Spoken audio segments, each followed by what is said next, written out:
First Lady Melania Trump recently had a warning for humanity. In her words, quote, "The robots are here." She's right, the robots are here. But as you're about to learn from a Stanford engineering professor who's also a pioneer in the field of robotics, that's not necessarily a bad thing. We'll find out why in this episode of Matters of Policy and Politics and how robotics factors into the realm of emerging technology. It's Wednesday, February 4th, 2026, and you're listening to Matters of Policy and Politics, a podcast devoted to the discussion of policy research here at the Hoover Institution, as well as issues of local, national, and geopolitical concern. I'm Bill Whalen. I'm the Hoover Institution's Virginia Hobbs Carpenter Distinguished Policy Fellow in Journalism. I'm not the only fellow who's doing podcasting these days. I recommend you go to our website, one link in particular, which is hoover.org/podcast, and check out our options, our menu. We have just a remarkable series of podcasts to offer that includes the audio version of the Goodfellows broadcast that I have the great honor of doing with the remarkable Sir Neil Ferguson, John Cochran, and H.R. McMaster. So definitely check that out. Now, today I'm sitting here in my office in the campus of Stanford University, located in the northern end of Silicon Valley. For those who are not aware of Stanford, it is a relatively young university by American standards. Stanford opened its doors in 1891, which is 25 years after Cornell, the youngest of the Ivy League colleges. Stanford came into existence about 255 years before Harvard. What about Stanford? Well, if you're familiar with Stanford, you know that it's the Cardinal Red. You know we have one of the truly strange mascots in college sports. But you also know that Stanford is synonymous with technology. Tech that was developed in Stanford in the 1930s laid the foundation for the likes of HP, Hewlett-Packard. You go to dorm rooms at Stanford, and you find them chock full of young men and women who are planning great innovations for tomorrow. Basically, they're startup incubators. Now, the Hoover Institution likewise has an abiding interest in technology. Each year, in fact, Hoover Fellows lend their name and insights to a product called the Stanford Emerging Technology Review, or CEDAR for short, SETR. What is CEDAR? It's the first ever collaboration between the Hoover Institution, Stanford University's School of Engineering, and Stanford's Institute for Human-Centered Artificial Intelligence. Its goal? Transforming technology education for decision makers in both the public and private sectors so that the United States can seize opportunities, mitigate risks, and ensure the American innovation ecosystem continues to thrive. Joining us today to discuss her role in this endeavor, the third such emerging technology review, it's my honor to welcome to the podcast Dr. Allison Okamura. Allison Okamura is a science fellow at the Hoover Institution, as well as the Richard W. Leland Professor of Engineering at Stanford University in the Mechanical Engineering Department and a courtesy appointment in computer science. She's a deputy director of the WUSE Stanford Neurosciences Institute, a founding member and executive committee member of the Stanford Robotics Center, and director of graduate studies in mechanical engineering at Stanford. Allison, thanks for coming on the podcast. It's exhausting just reading your resume. My goodness. Thanks for having me. So let's talk a little bit about you before we get into CEDAR. I'm very curious as to how one finds their pathway into technology and robotics in particular. I was going to make a joke about you being Hoover's science officer, or Mr. Spock, if you will, but how did you drift into robotics? As a young girl, were you fascinated by science, or did you just stumble upon it one day? Yeah, so I was always interested in science and math and in particular physics, but I actually had no interest in robotics specifically growing up. And that's something I didn't really get into until I was an undergraduate student at UC Berkeley and realized that robotics encompassed the kind of physics that I was interested in and the fact that it was extremely tangible. And it also allows you to be creative, like a designer. Mm-hmm. So your resume, Allison, you BA in mechanical engineering at Cal Berkeley, right? That's right. Master's and PhD in mechanical engineering at Stanford, right? Yes, California native here. Okay, so I did a little homework here. In 2024, Allison, women made up about 14% of engineering workforce in America. As you were going through these various academic disciplines, how many women were in the classroom? Yeah, I've definitely seen it change over the years. So as an undergraduate, there might be just a couple in a class of 50 or so. And that has changed markedly over the years. It does sort of depend on your discipline. Some fields have fewer women, some have more, even within engineering.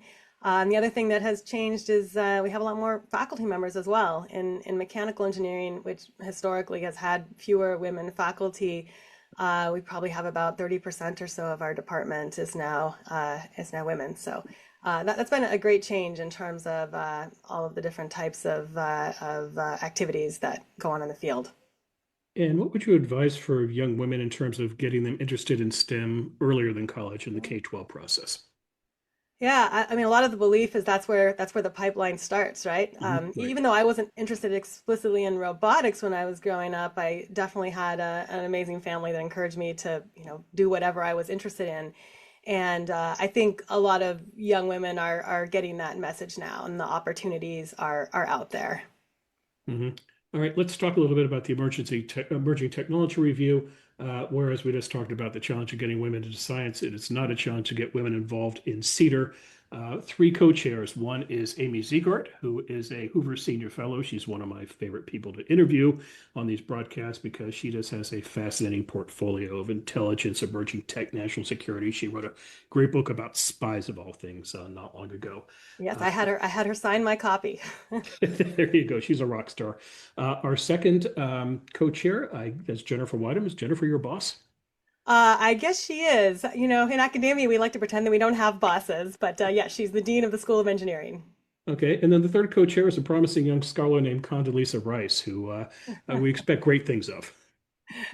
Right. So here we are in 2026. This is the third such emerging technology review. And here's the question. Let's talk about it, Allison, in terms of this point in history. A great powers competition is going on, which takes many forms. There's a military competition, there is an economic competition, but there's also a science competition, which has to do with AI and a question of free nations or autocracies dominating that emerging technology. Right now, and I'd say this is the reason why I got involved in CEDAR, in the Stanford Emerging Technology Review, is because the implications of technology, both, social, economic, political, are just more important than ever. Mhm. And for myself, coming in as just a regular engineering professor, I didn't do anything related to policy or thinking about these issues until quite recently. And so the Stanford Emerging Technology Review drew me in and got me involved in Hoover's Technology Policy Accelerator. All right. Now, if you read the report itself, you'll find that there are actually 10 science and tech reports within the larger review. And those categories are, I'll read them 1 through 10: artificial intelligence, biotechnology slash synthetic biology, cryptography slash computer science, energy technologies, materials science, neuroscience, quantum technologies, semiconductors, space, and robotics. So, question, Allison, are these the 10 core issues at the heart of emerging technology, or did they just cut off after 10? Yeah, so obviously, I think being a roboticist, robotics really is one of those top 10 Right. areas, but those areas are not totally static. We've changed them a bit from year to year in terms Mhm. of what we think is most important for the conversation right now. There are a lot of different ways to slice and dice technology and put them into categories. Right. The feeling with the set that get picked every year, I think, is that there's number one, a faculty member behind it who really wants to drive Right. and push forward and explain what's going on in these fields. Mhm. That it's one that policymakers have a lot of questions about, and also things that are rapidly changing. And so I expect to see the top 10 picks that we do from year to year evolve as we go along. And how does robotics complement? Could you pair robotics with one or two of these specific disciplines? Oh yeah, I mean, robotics it's a very broad interdisciplinary field. So, Mhm. for example, robotics in space is a question, right? In Right. order for us to go far away, we need some aspects of autonomy. We can't necessarily always have communications. If we want to inhabit the moon, the thought was that we'll need a lot of robotic technologies in order to scope things out and set things up. So space is clearly one.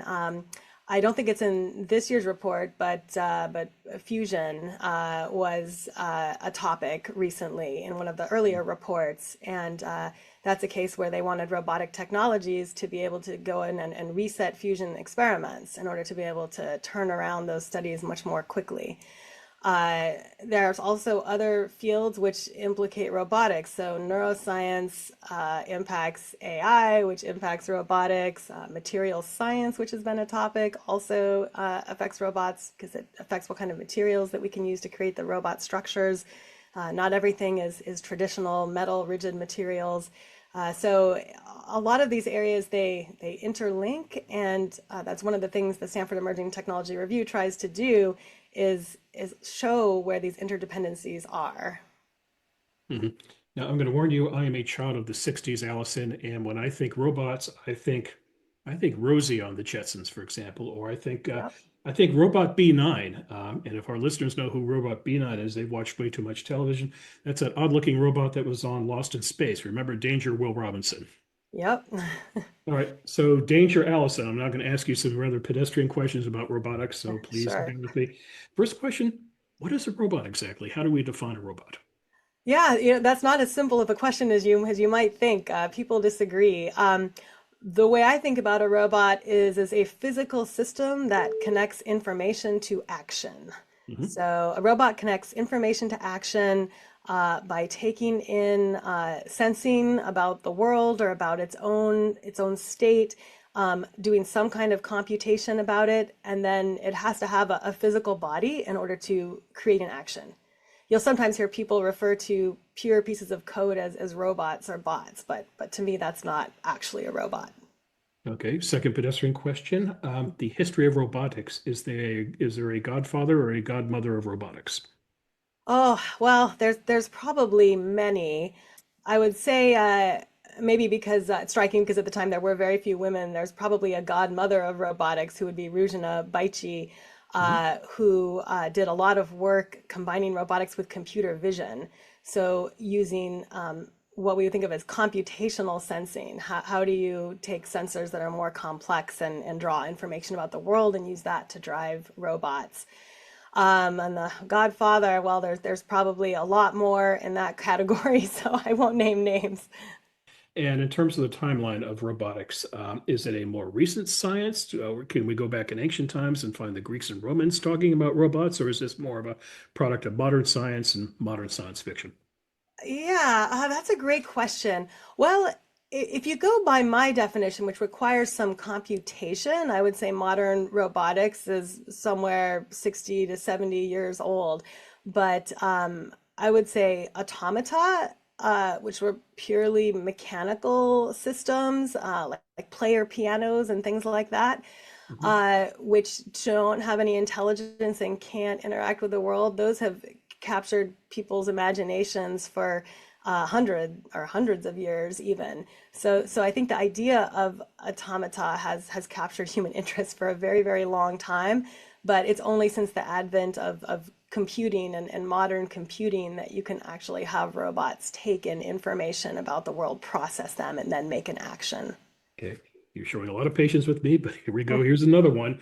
What is a soft robot? That sounds Yeah. almost oxymoronic. So you've hit on a personal research interest of mine, which is soft robots, and yeah, this is hard for people to picture because mostly You what think you metal and see, steel?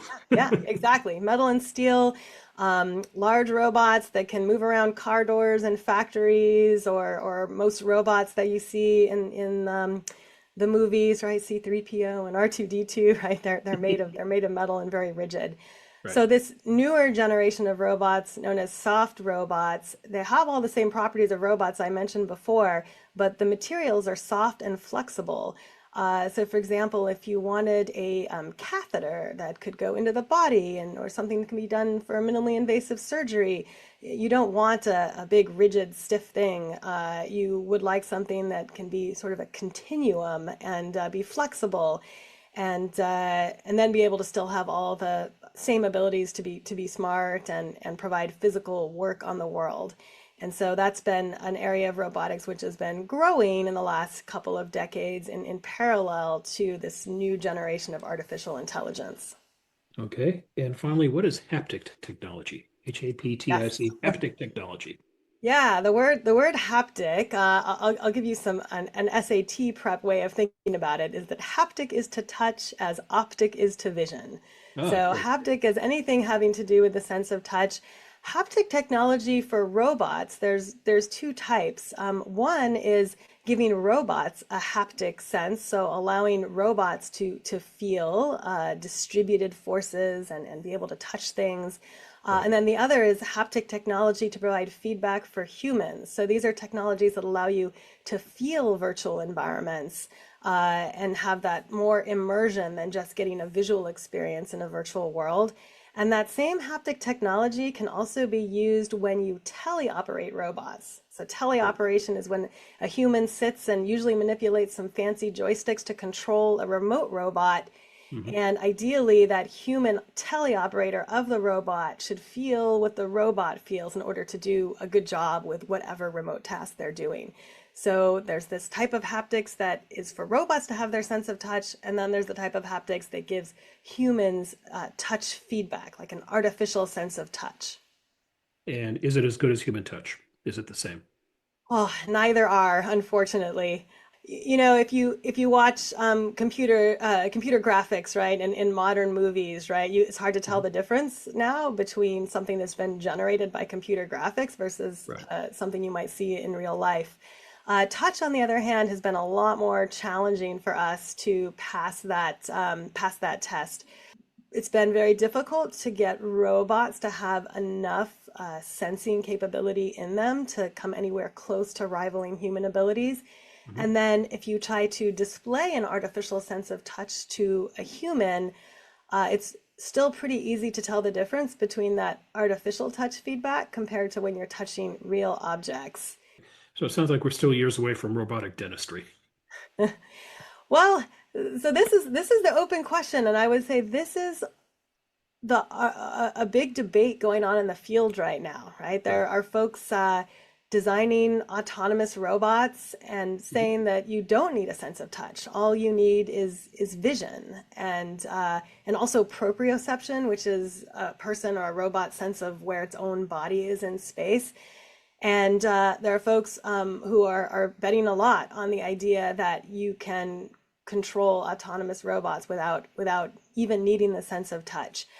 I believe, and I think dentistry is a great example of this, that there are going to be a lot of tasks where it is too risky to go in and have a robot, or let alone even a human, try to do a task if they had no sense of touch. But that's something that I would say is an open debate in the field. It ties into something else, which I want to get into in a few minutes, and that is the public's comfort with the technology. A lot of people are just terrified of going to the dentist, and I'm just not sure if you're already uncomfortable with the dentist. Be sitting in your chair, and in comes R2D2 to do work on you. I'm not sure a lot of people could handle that situation. Yeah, well, there is a whole subfield of robotics called social robots, which Right. is trying to understand how do you make robots palatable to humans? How do you make them seem as capable as they are, and maybe more dangerously, sometimes they might seem more capable than they actually are, right? People look today a lot at the humanoid robots, and Mhm. that humanoid form factor, as my colleague Rodney Brooks likes to say, kind of makes a promise about what the robot can do. But Mhm. these days, most humanoid robots, they don't deliver on that promise, right? And when the way a robot looks makes promises it can't keep in terms of its performance or its safety, then that I think is really dangerous for our field, because if people lose trust, it will be very difficult to get it back. Mhm. Let's talk, Allison, about what you wrote for CEDAR. And there are three takeaways here, and I'm going to read each takeaway, and I want you to explain why you wrote what you wrote. Here's takeaway number one, and I quote: Artificial intelligence holds significant potential to advance complex robotic systems, but the speed of future advances will depend on the availability of high-quality training data and the systematic integration of data-rich foundation models, simulated interactions between robots and their environment, and understanding of the real physical world. Yeah, right. So this is alluding to the current trend in making autonomous robots is to have the intelligence of these robots driven by models created from collected data. Mhm. And for this, let me make a comparison to large language models that are used in modern chatbots, right? So if Right. you go to ChatGPT, type in a query, it uses incredibly large statistical models based on a huge corpus of data recorded from lots and lots of text in order to make a prediction about how it should respond. So now imagine this for a robot. We need to have the same kind of data set from which to draw if we're going to use that same approach. But now that data has to be about motions in the world and actions and what results from those actions. It has to be data that's physical and visual and hopefully also touch-based in nature. And we're not already sitting on a huge pile of data like that. There are a lot of videos on the internet, but of course that's nothing compared to the amount of text that we already had in the world going into technologies like ChatGPT. Right. And so for robots to be able to have the same sort of physical capability that ChatGPT has in terms of having a conversational ability, we need to collect more data. And some roboticists call this the 100,000-year data gap because they predict that's how long it would take to collect all the data needed to make robots as physically smart as chatbots are linguistically smart. And there are potentially some ways around this other than just taking the data from physical robots and teleoperated robots. We mentioned simulation in that point because you could potentially have virtual environments where you simulate physical interactions. And that's something that Jensen Huang of NVIDIA has said that this is going to solve the data problem for robotics.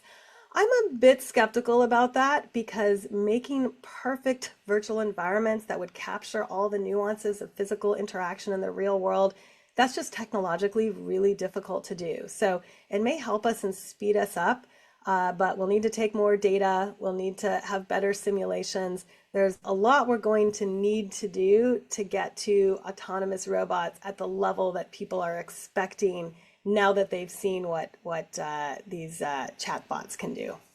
Are there certain things, Allison, that a robot will never be able to do that a human can? I'm thinking, for example, the fight-flight stimulus, for example. That is an interesting question. So if you go down to any individual specific task, Mhm. I think it's quite likely we can have robots that learn from humans, learn from demonstrations in order to mimic that task. Yeah. I Mhm. think the challenging thing will be to string together all of the myriad, complex, different types of activities that we do, Mhm. both from the perspective of just the intelligence, but also the bodies, right? Part of the reason we're interested in soft robotics, right, is that biological systems, humans, we're soft. We have some hard components, but we're mostly soft. And really robots won't be able to do the same things that humans can do unless they're somewhat soft and compliant and adaptable as well. So in general, maybe someday robots will be able to do almost everything people can do, but stringing all of those tasks together with one robotic system and one robot brain, I'm not sure if that will ever happen. Okay. Your second takeaway in your essay, quote, humanoid robots show promise for specialized industrial and healthcare roles, although widespread adoption of them faces challenges linked to their cost, technical complexity, energy efficiency, safety, and training data quality. Yes, so humanoids, there's a lot of hype right now, right? Yeah. So And yeah, let's pick this apart bit by bit. sure, So first of all, sure. define what is specialized industrial healthcare roles. Right. So when people imagine a humanoid robot, they imagine a robot that can do everything a human can. Yeah. But typically, what is really needed in industry is, for example, an assembly task, right? You have multiple components of a system, say a car. You need to be able to move those pieces together Right. and connect them. Maybe a little bit of dexterity might be required to do some subtask, but ultimately you have a pre-planned activity where you know you need to fit some parts together in a Mhm. particular way. And so that's a typical industrial task. And that's something that robot arms can already do. If you have a humanoid robot, Right. it might be able to do that in an environment that maybe is not purely designed for robots. So a big argument for humanoids is that If you have a scenario where it had already been designed for humans, like a human Mhm. has to sidle in between some parts in order to get to a particular location, if the humanoid has that same form factor as the human, then the idea is that the humanoid will be able to do that. But because the humanoids are not as, say, flexible and diverse as humans, right now, I think they'll be limited to a smaller subset of tasks, which is the point we Okay, were so, trying to so make. I'm envisioning a team of robots on an assembly line putting together a car or a television or something like that. That's right. Okay. I think that the difference between a humanoid robot in that scenario and the classic robot arm, a kind of disembodied arm, which are currently used in these types of tasks, is that a humanoid robot would also have legs that, lets it move around and kind of get the body to a different position. Mhm. And if you have legs rather than wheels, you might be able to turn sideways and sidle through tight areas. So it would have more flexibility than today's stationary fixed robot arms. But what I'm saying is that they're still not at that same level of flexibility that humans have. Okay. And now the healthcare side of things, you talk about healthcare roles. Yeah, so in healthcare, there are a bunch of interesting topics and Mhm. potential applications. Let me start with surgery because surgery is a place where robots really have made inroads, but not autonomous robots. So these are robots that are teleoperated. As I mentioned, in teleoperation, a human, in this case the surgeon, sits down and manipulates some fancy joysticks. And those joysticks send commands to a robot, which might have much smaller hands, essentially, than the human hands. And Mhm. that can go into a patient's body in a very minimally invasive fashion. And having going in through a very small hole would reduce recovery time, reduce chance of infection. There's a lot of advantages.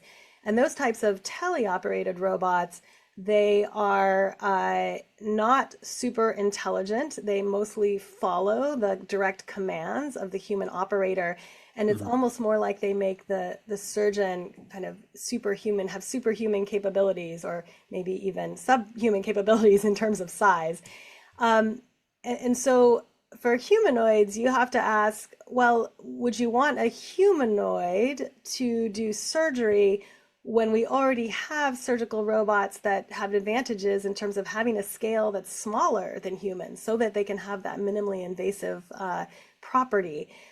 So for humanoids to do a surgical task probably doesn't make a lot of sense. But then there are other medical tasks, for example, with growing elderly populations, especially in some countries. They're interested in how can we have autonomous robots help older adults age in place and stay in the home rather than having to go into a nursing home or rather Right. than having to pay the huge expense of a human caregiver. Mhm. Of course, robots are also very expensive, but the thinking is that eventually the economics will work out. In those cases, it might make sense to have a humanoid robot in the home, both for reasons of flexibility as well as social acceptance. But we'll definitely need to be able to bring them down in cost, and that means addressing supply chain issues. We need to have better safety checks than what we have in robots today. There's a lot of work that needs to be done. So if I wanted a robot to take care of my ailing father or mother, how much would, let's call it the Allison 3000, how much would the Allison 3000 go for these days? Yeah, well, so there's one local company here in Palo Alto that is saying you can get their robot for about $20,000, Really? which at this point though is not an autonomous robot. It would be teleoperated. I don't think they're quite on delivery yet. The hope is to have delivery by the end of the year. Uh, but there's also still even open questions of to what extent will that robot actually be able to, help with the tasks that really need to be done to help an older adult in the home. And is having that robot Allison like having another EV? Does the robot have to go in the garage at night and get charged or? Oh, the robot definitely needs to get charged. And this is another one of the challenges. Unfortunately, it probably doesn't just have to get charged at night. It might have to get charged every hour, depending on what it's doing. So the battery life for robotics is another challenge. And this is also true for quadrupeds that, for example, are being of interest to be used by the military. There was a quadruped in a Washington D.C. parade last year, which had to get swapped out and charged pretty often. And so some of these things are pretty far from real world application because of that practical challenge. I'm also curious, Allison, about liability issues. So let's go back to healthcare, for example. If I go to Stanford Hospital and I need surgery, and there's going to be a robot involved in the surgery, do they put a form in front of me at any point and saying, oh, by the way, are you cool with having a robot cut you open? Yeah, so currently, there is robot assisted surgery, and Mhm. hundreds of thousands of these procedures are done a year in the US alone, and even more around the world. Right. And definitely patients have to sign off for using whatever particular procedure is being implemented. But I think the key thing to note of most of what's being done in the clinic today is not at all autonomous. There's a human surgeon basically behind the wheel, Mhm. right? That's driving the robot. Um, I think an interesting aspect of this has been how much people are interested and willing to use these robots, because you can actually see some tangible benefits because of the idea that the robot's fingers and hands can be much smaller than the surgeon's, and therefore more accurate and less invasive. People really do see the advantages of using these robotic technologies. But on the other hand, there's an interesting burden, which is on the part of a surgical robot manufacturer. If something does actually go wrong with the surgery, which it sometimes does, who is to blame? Who's at fault? And at the moment, since we don't have autonomy, you can say that it's either the robot manufacturer or it's the surgeon did something wrong. And patients, if something goes wrong, they would much prefer to sue the Fortune 500 company that made the robot than they would the friendly surgeon, the human that they met. And yet the surgical robotics companies that are well established today have survived this very well, because they have a kind of robot version of a black box, like a black box for an airplane, where everything that was done was recorded, and they can be able to show based on that data what was actually done, and show that the robot didn't mechanically fail. I think the challenge is going to be that when we have autonomous systems coming into more autonomy coming into the operating room, uh, being able to show where the fault lies if something went wrong will become much more challenging. Mhm. Now, Allison, could a robot do my job? And here I hope Secretary Rice, my boss, is not listening, but let's be honest, a lot of my job is taking information and putting it together and then figuring out a way to ask you about it. So there's a bit of creativity involved, but ultimately it's processing information. So one would think a robot could come along. We'd have to work on the voice. Maybe a robot would have a better voice than me, maybe give it George Clooney's voice. I don't know. But it would seem to me that a robot could possibly become a podcast host. So, we're sort of separating out the physical aspect of the robot from the intelligence part. Mhm. Um, there's already a lot of AI generated news reports and such. And at the moment, for me at least, they're pretty distinguishable from things Right. that are produced by humans. But I agree that that's not always going to be the case. I think the difference is going to be intentionality, right? Mhm.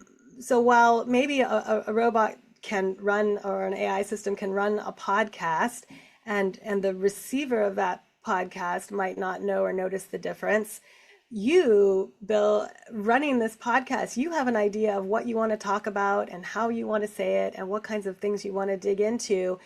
Right. And the robot is not going to understand what you wanted out of that podcast. So while maybe a robot could create a product that could be digested by the public, there's no way it could be the same as what it would be if you wanted to make it, because it can't tell what it is that you're trying to get out of the interview. They really have to work on the vocal aspect of it, Allison. Maybe I'm watching low-end AI, but so often you go onto Instagram or Facebook or some app and you see something clearly AI, and the voice always talks like this. It is clearly a very strange computer thing driven at you. So they need to work on inflections and how people actually talk. Yeah, yeah. It's the voice, but even the text too. It can get harder to tell on the receiving end. Mhm. But if you're a creator and you asked a robot, do a podcast for me that in the way that I would do it, you would notice the difference. It would not be to your satisfaction. Question for you, Allison. When's the last time you were in Fremont, California? Oh, just last week. Yeah. Okay, maybe you know what I'm getting at here. Yes, Fremont. I drove right by it. Yes, so those who are not familiar with California geography, Fremont, California is on the other side of San Francisco Bay. It is about 22, 23 miles as the crow flies here from the Stanford campus. Fremont happens to be the home of Tesla's manufacturing plant. And 2 Wednesdays ago, Tesla began production of its Optimus Gen 3 humanoid robot. This is Elon Musk targeting up to 1 million units a year from this site alone. About Optimus Gen 3. It's built as a general purpose factory helper. It stands about a powerful 5 feet 7 inches, weighs about 125 pounds, so it's not a menacing figure. It's powered by a 2.3 kilowatt hour battery that can deliver 10 to 12 hours of work on a single charge, meaning it can work a shift. So, what is Elon Musk up to here, Allison? So, Elon Musk, as well as many other companies, are interested in essentially creating this new market for humanoid robots to Mhm. replace human workers. And the idea is that they would be able to work longer, they would be cheaper, not take as much pay, and potentially also be more accurate. Um, and that's basically the vision, right? That if you have a factory or a setup that's already designed for humans, you would swap out a human worker for a humanoid. And that's the bet that they're making. And some industry analysts that I've read, yeah, believe in that vision. I'm personally quite skeptical. Um, because I think we have a choice here about what we want from our robots. Mhm. Um, it's first of all very difficult to create, as we talked about, a humanoid that has all the capabilities of a person, and I think people will be disappointed in the performance of these robots, at least in the near future. So I think it'll take a long time to get there. Another issue is going to be where is the hardware and the components going to come from? So robots are really a component-based technologies. You need to buy motors, you need to buy sensors, you need to buy structural materials. And at the moment, many of those components are having very significant supply chain issues. And the cost of these robots is going to skyrocket if we Mhm. require that all those components are made in the USA or even made from what are considered allied countries. And that's going to change this cost benefit ratio. So I believe what is probably the better economic decision for many factories would be to, instead of trying to just replace a human worker with a humanoid, redesign and have multiple purpose specific robots rather than one general purpose robot. And that will give you a lot more flexibility in terms of what components you can use. We look at Musk and we think of him as a game changer. He builds a Tesla car and we think, wow, that really changes the auto industry. He does SpaceX and he's now Yep. changing how we go into outer space. Is he fundamentally changing robotics or is he just going with the flow? I would say in robotics, well, I think in terms of ideas, it's going with the flow. Mhm. Humanoid robots and autonomous vehicles, right? These have been research topics for many decades, and there are already multiple companies that have humanoid robots that have more capabilities than what has been released from in the videos that I've seen, at least from Musk and company. But what he has that a lot of these other groups don't have is, I guess, a whole ecosystem of products, right? Right, right. Uh, Tesla cars can collect a lot of data, for example. There's already probably maybe a greater understanding of the supply chain issues that are going to be challenging for all these humanoids companies. Mhm. This is something that already has to be dealt with for Tesla vehicles. So he definitely has some advantages, but they're not in terms of the basics, ideas, and understanding of the humanoid technology. There's a lot of great front runner companies in this area. And now let's go to your third takeaway from your writing for CEDAR. And you write, quote, Mhm. robots may be useful for improving the U.S. manufacturing base, reducing supply chain vulnerabilities, delivering elder care, enhancing food production, tackling the housing shortage, improving energy sustainability, and performing almost any task involving physical presence. So Mhm. what is it that robots can't do? You've given them a lot of credit there. Yeah, yeah. Well, I think the things that robots can't do are, I think some of the things that I was mentioning about being able to multitask, right? Being able to switch between a wide variety of tasks because both A, they don't have the bodies for it, and B, they also don't yet have the brains for it. And in some ways, these days, with the fast development of LLMs and potentially improving foundation models, those same types of models for robotics, the brains are getting there faster, but the bodies, like I said, they're still lagging behind. It's hard to get the same kind of maybe power ability that humans have, given the energy input and versus what we get out of it for robots as we do for humans. So I think a lot of these types of tasks that we're mentioning, when we mention them, you might picture those tasks being done in the same way that humans do them. Mhm. What the trick to use robots is you have to figure out how can those tasks be done differently by robots. How do you use the things that robots are really good at, being precise, using certain sensors, which might be different from the ones that humans use, in order to achieve those tasks. So it's not only about taking robots and slotting them into the existing way of doing things, but even rethinking how those things are done in the first place. And that's where the strength of robots will come in. Okay, so how would robots affect food production? Because I hear Yeah, food production, I think, okay, they work in the yep, fields. yep, yeah. So many different aspects of food production. Let me take one example, which is being able to harvest fruit when it's ready. So Mhm. this is something that there have been many startup companies that have tried to tackle this. And one thing that robots can do is they can very directly target weeds and do this not just during the daytime but also at night. So do it 24/7, be able to search and kind of target things that need to be removed from the workspace. They can use additional sensors beyond what humans have to determine the readiness of fruit to get picked. Mhm. And they can also, gather more material at once, be able to lift heavy loads, for example, in ways that humans can't. But the truth is that probably they're not going to be, these robots aren't going to be operating completely by themselves, right? They're going to be Right. collaborating with humans. And the trick in these tasks is figuring out what are the things that humans are really good at, and how do you get robots to assist them for the things that are hard for humans to do. And you mentioned energy. What is the connection to energy?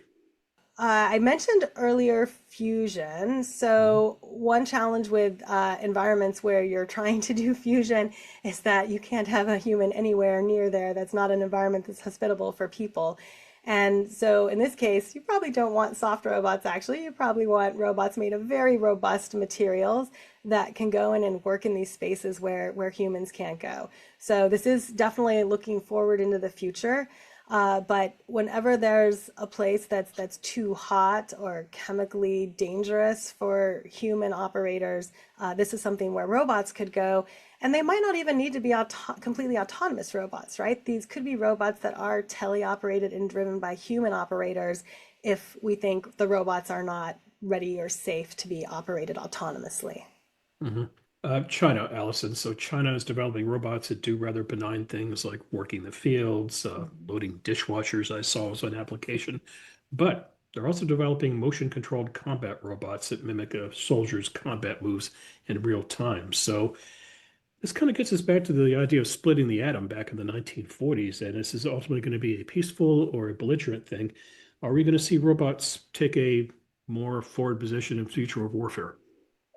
I mean, I think it's already happening, right? You look at the Ukraine and Russia Yeah, and the use of drones, for example. right. So already there's this capability to put more machines into places where you don't want to send humans. Mhm. And so, inherently, you are kind of switching from humans on the ground or in the air, to machines. I think the big question that folks have is to what extent these systems will be autonomous. Right. And if they're not autonomous, then that means that they're teleoperated by a human, and then you're kind of limited in a one-to-one, like one human drives one robot. You could maybe go to what we call a supervisory control scenario, where maybe you have one human operating several robots. Right. But when, especially you're thinking about things like drones, there's a potential to have swarms, right? Tens, hundreds, maybe even thousands of robots. And in that case, you want them to have a bit of a hive mind so that you don't have to have one human controlling each robot. And I think that's the place where people are really trying to understand what are the implications for autonomy and decision making. And once you go towards autonomy, because you can't have a human controlling every single one of those robots, then there may be some, kill decisions that are being made by those autonomous systems. And a lot of folks find that very problematic, but it's going to be a tricky line to draw where we go from autonomy that's just there to enhance human controls to autonomy that actually makes life and death decisions. Okay. And finally, Allison, five very scary words. The robots are taking over. And you're smiling and laughing, but pop culture has told us for decades now, build a robot, it's going to turn on you eventually. Yeah, I mean, I think that's up to us. I'm joking about it, but it's part of the narrative Yeah, with artificial yeah, intelligence. At yeah, what point do you develop an intelligence that turns on you? yeah. So again, we kind of have to split between the intelligence part and then what Mhm. robots with bodies can actually do. And Right. and I think people are rightfully concerned in that an AI that is purely information based maybe can send commands and such, but ultimately can't, physically do something that would harm someone. But once that intelligence is connected to a robot, there is the potential for unanticipated, physical action in the world. I think though that we have the control to design and put safeguards on these systems if we want to have them. I think Mhm. that the question and the danger is going to be, bad actors that create robots to have behaviors that others, don't want or find unethical or find dangerous. So the robots are coming, but ultimately they are of our own design, and we can't absolve ourselves of that responsibility. We can't say, "Oh, yes, AI is just happening. The robots are just happening." Ultimately that's our decision. And I think our biggest challenge is going to be that if we have adversaries that are using robots in ways that we find unethical or inappropriate, are we going to do the same in order to combat that, or are we going to find another path? Mhm. Question for you. If you ordered a car to take you to the airport, which would be less likely to get into? Would you be less likely to get into a Waymo, or would you be less likely to get into a car driven by a robot? Oh, well, in my view, it's actually one and the same. Hmm. So for me, the Waymo, it is a robot, right? It's an Yeah, autonomous car, right. so it is driving autonomously. If you took a humanoid robot and sat it in the front seat and had it drive that Waymo, Mhm. I'd probably be a little less likely to get in because I think right now, humanoids are not at the same place of safety and reliability as a Waymo. So I'd go more for the Waymo. I don't want a humanoid middleman driving the car for me. But ultimately, I see the Waymo car as a robot itself as well. Okay, and final question, I promise, Allison. So here we are in a free market think tank. As we talk about developing science, technology, and robotics, what is the role of government in terms of both investment but also oversight? Yeah, I'd say both encouraging the technology and then regulating it are Yeah. super important roles.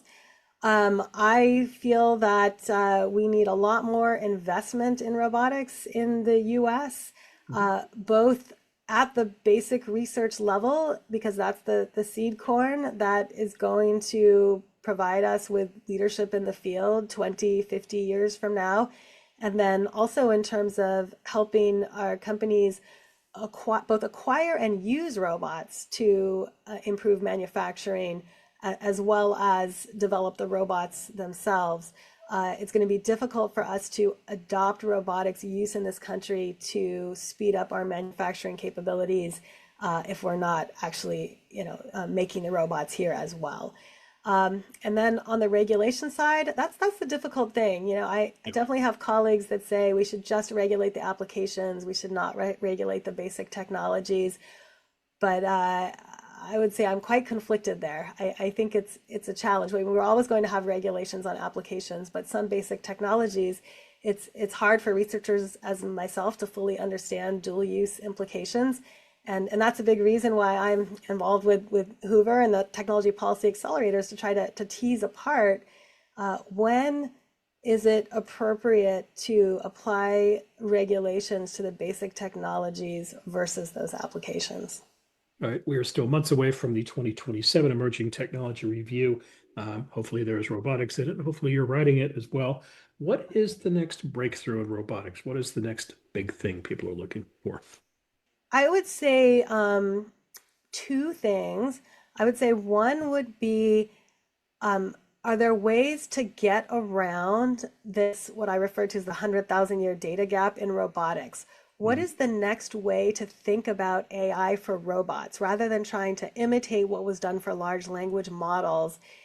There's hopefully going to be other approaches to get robots to have more intelligence and more autonomy in their physical sense. And I think we're seeing a lot of people pushing, and I hope to see some breakthroughs in that area in the coming year. And that's on the robot brain side. The other side is in robot bodies. One topic I'm particularly interested in is robotic fabrics. And can we see a next generation of soft robotic fabrics that change their shape and help us, rethink what a robot normally would be? But let me add on one other thing that maybe is a little bit more realistic for actually having an impact in the next year, and that might be robot hands and dexterous manipulation. You see a lot of humanoids, but they don't really have this dexterous manipulation capability. So maybe that's something a little more grounded, is better robot hands. Well, Allison, you did a great job of explaining this to me better than I think a robot could. Anything else you'd like to add before we sign off? No, I think we're good. Okay, well, look, I appreciate your time. Congratulations again on the report. It's a fantastic review, as it always is. Thanks for the great work you do at Hoover. Great, thank you. You've been listening to Matters of Policy and Politics, a podcast devoted to the discussion of policy research here at the Hoover Institution, as well as issues of local, national, and geopolitical concern. If you enjoyed this podcast, please don't forget to rate, review, and subscribe to our show. And if you wouldn't mind, spread the word. Tell your friends about us. The Hoover Institution has Facebook, Instagram, and X feeds. Our X handle is @HooverINST. Allison, are you on social media? I am. I'm on LinkedIn. Allison Okamura. Easy to find. Hoover, by the way, is also on Substack. It's called Freedom Frequency. Allison is not on social media, but Stanford Engineering is, where you can track her down there. And their handle on X is @StanfordEng, or @StanfordEng. I also recommend you sign up for the Hoover Daily Report, which keeps you updated on what Allison and the Hoover colleagues are up to, and that's emailed to you, that's delivered to your inbox weekdays. The Stanford Emerging Technology Review, by the way, you can track it down if you go to the following website, setr.stanford.edu.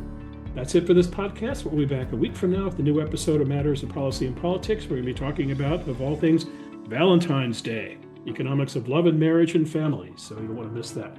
For the Hoover Institution, this is Bill Whalen. Till next time, take care, and thanks for listening. This podcast is a production of the Hoover Institution, where we generate and promote ideas advancing freedom. For more information about our work, to hear more of our podcasts, or view our video content, please visit hoover.org.